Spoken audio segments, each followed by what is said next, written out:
with Real Progressives. Um, Steve and I were going to do a live interview, but we had technical difficulties and were unable to connect. So it's just me for today. I am back in Honolulu, Hawaii, where it is warm and cozy, and I'm back with my family.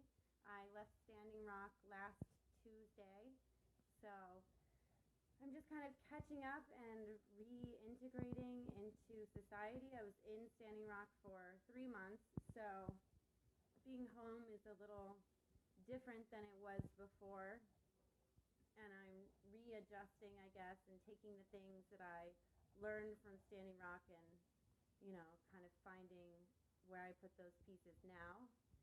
Um, so I was talking to Steve about what are some of the things that people would like to hear about. I'm going to put my headphones on because it'll be easier to hear.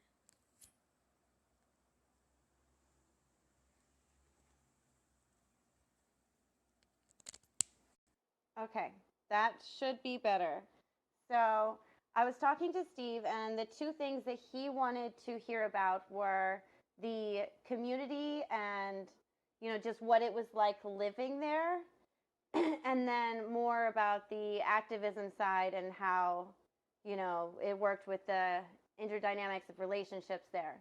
So I'm going to start with what it was like to live in Standing Rock, what the community was like, what it was like to be a member for a time. It was so different than the colonial way of living that we have learned here. It was just a huge culture shock at first that, at first you're thinking like, I'm living outside, and you're kind of missing all of these things that you've come to know for comfort, like showers and being able to cook your own food. And then eventually you kind of settle into that. And now I just want to go live outside again. Like, so badly want to go live outside in a tent in September at Standing Rock again, because being back in like this concrete box that I call my apartment, it feels so unnatural now, which is not something that I would have expected when I first went there, that I was going to go live in Standing Rock for 3 months and then come home and want to, live in a treehouse for forever. But it seemed like such a natural way of living. And you have thousands of people who are packed into a relatively small space. So you get to know everybody. You see each other every day. You see each other on the way to one place or another. And over time, you build relationships. And you're seeing all of these different tribes who have come together, who are now building relationships and like intermingling in a way that they have never done before. And then it's like, it was just so unifying about like having different cultures together who were talking about things that nobody else has like talking about anywhere else, the things you can't talk about anywhere else, and have so many like-minded people who are all interested in these topics and trying to think of solutions. You wake up and you see them every day, and then like it is your community. And so being back here, like even going to the grocery store, people don't even look at each other. They just are like on their own paths doing their own thing, totally disconnected from one another. There's no like, shared or common goals, or I feel no community like in this metropolis setting after being in Standing Rock. It takes a lot more work to be part of your community, instead of just being able to wake up and, see them every day. And it's very empowering to be around, this setting for so long, to see how many people are ready to fight back against this like corporate greedy system that we live in. And so many people are willing to give up their entire lives to be able to have the chance to preserve our planet and to preserve our futures and to do things differently, because we realize that the way that we are doing things is not working. We're not talking about small, incremental change that we need at this point. We're talking about a planet that is dying because corporations are raping the land and, are we're talking about our own survival. We're talking about our very own survival. It is time to get rid of the idea of incremental change and like, oh, we're all just going to go join the neighborhood board and fix everything. It's a little late for that. So to see that there are so many people, not like a few hundred in their basements, but like thousands of people came to Standing Rock ready to put their bodies on the front line, ready to go to jail, ready to be hurt for the ability to say enough is enough. So that, that is huge. That is so huge.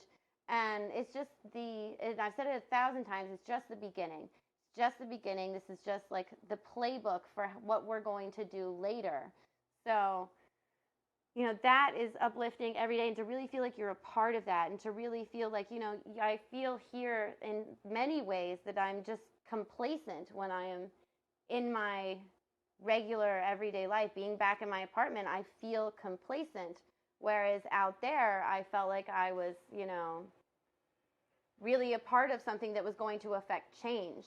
And I feel like with, like we're in a circumstance that we need to be moving faster. We need to be moving faster. And to feel now that I don't know how to affect change from where I am now is a very confusing feeling, because that's all I want to be doing at this moment. So loving being home, but still missing Standing Rock like crazy. And I'm going to be doing more videos, like just going into more detail about the Standing Rock experience, because I didn't have a lot of time to do that before, because there was always some major event occurring that needed to be talked about. But now is the time that we can actually do that. So one thing that a lot of people have asked me is what the camp is doing now.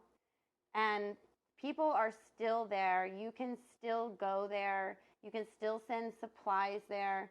There's, I think, 2,000 people who are just permanently going to stay there. So there is always going to be someone in Standing Rock. And if anybody is still welcome to go, and it's not over yet. Just see the video the other day from their new governor. I don't remember what his name is, but he basically said, like, we are going to push this through. He doesn't appreciate the interference. And we're seeing the same thing from Trump. So I would not be surprised if everybody is back in Standing Rock in 2 months, So don't give up on Standing Rock yet. It's not over. It is still going on. It's a little quieter now. A lot of people have gone, but it is still a place that people can go and should go. There's a lot of people still left there, a lot of the veterans, a lot of the people at Sacred Stone and Rosebud, and a lot of activists too. And that was one of the questions that Steve asked me before I came on here is, there were so many different kinds of people who came to Standing Rock. And some came for the right reasons, and some came for slightly skewed reasons, and some came for a mixture of reasons. There are a lot of people who are aligned with the cause, but let the fame of the cause go to their heads in certain ways. But I think it's also been a place of like healing for certain people who don't know what to do next. And there's a lot of people just kind of figuring this out as we go. This is all like brand new territory. Many of us, some people there have been activists for 20 years. Many of us have only been a few years. Many came on with just the Bernie campaign, and many Standing Rock is the first thing that they've ever done. So it brought a whole wave of people. Like it brought a band of hippies who basically only came because they travel a lot and it was a free place to stay. And then it brought, a lot of people who wanted to come and take photo ops and say that they went to Standing Rock and then leave again. It brought a whole range of people. It brought people who just wanted to see what was going on. And it brought people who wanted to go to the front lines only, and it brought people who only wanted to be there to help in the kitchens. So it was a wide range of people. But as far as like activism in general, getting a bunch of activists into one place in general is going to be dramatic. It's going to be dramatic every time. Everybody's got their egos. and their agendas and their ideas, and everybody thinks that their idea is like way better than everybody else's. So, I mean, those kind of situations create a lot of turmoil. And there was some who like saw this as opportunities to elevate their own statuses. I mean, and there are wrong ways to go about that, and there are right ways to go about that.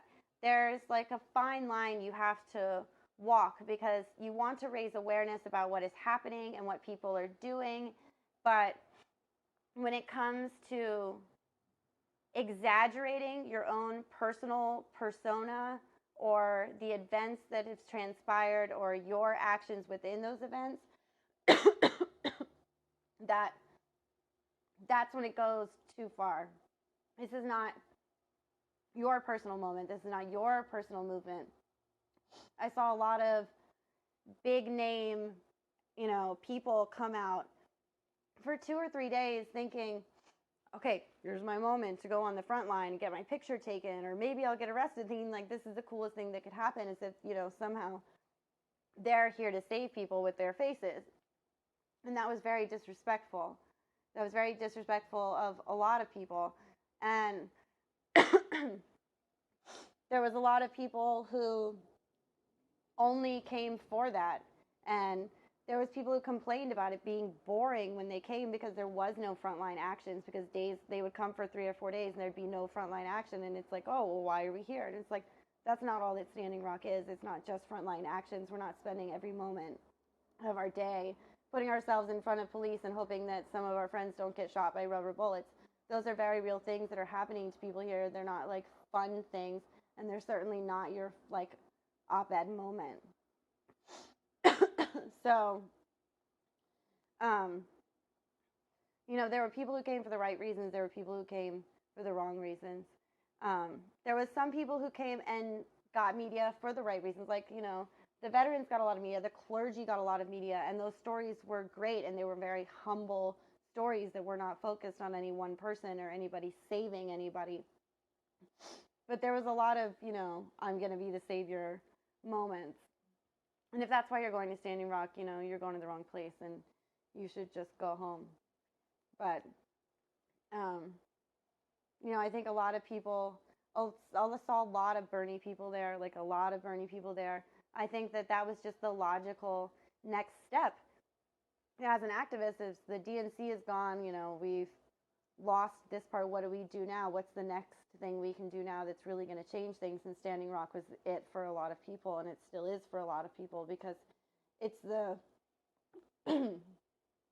biggest battle we're really taking on against corporations at this point. Like, as a whole, it's the first time we've really displayed our strength as a people in a big way in a really long time, and it's working. So it's the natural next step to go to Standing Rock. So I am going to get off. I appreciate all of you, and I would love to dive deeper into whatever you guys would like to know about the camp. I'd be happy to answer any questions.